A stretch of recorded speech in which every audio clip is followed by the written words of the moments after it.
I'm in the Senate with the other senators. We're having a caucus. Nabalitaan po namin na allegedly may mga taga-NBI na gustong pumasok. Nakita na nagbabarena ng pinto galing ng walls galing dun sa GSIS side. So we have our security here. Papasalamat kami sa PNP, outside and inside meron. Nandito ang Marines, but ito po ang emergency. Nagkaputukan na po. May report ako from the Sergeant at Arms. So NBI is denying na tao nila, pero nagkaputukan na.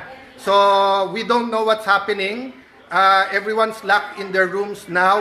We cannot go out. We cannot secure our other staff. Senator Bato, Senator are together. Walang sumasagot from the government, from us. This is the Senate of the Philippines.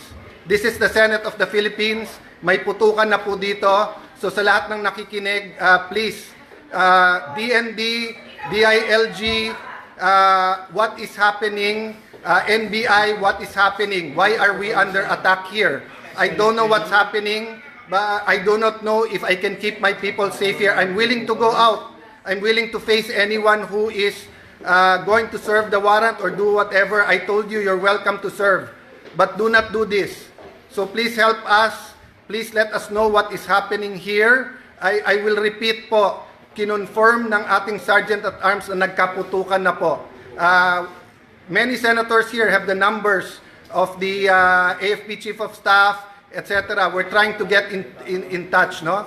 So far po, nagpe-perform yung Marines dito, yung OSAA, yung police sa labas. But inside the building, we do not know what's happening. I'm sorry I have to do it this way. Hindi po namin malaman kung ano nangyayari. So, I'm relying on your prayers po, and I'm relying kung may nakikinig from the government here, what is happening po dito sa Senado. We have received the article of impeachment po. It is here. We are having a caucus how we will address that. So why is this happening at bakit may putukan nga dito? Please, someone respond, call us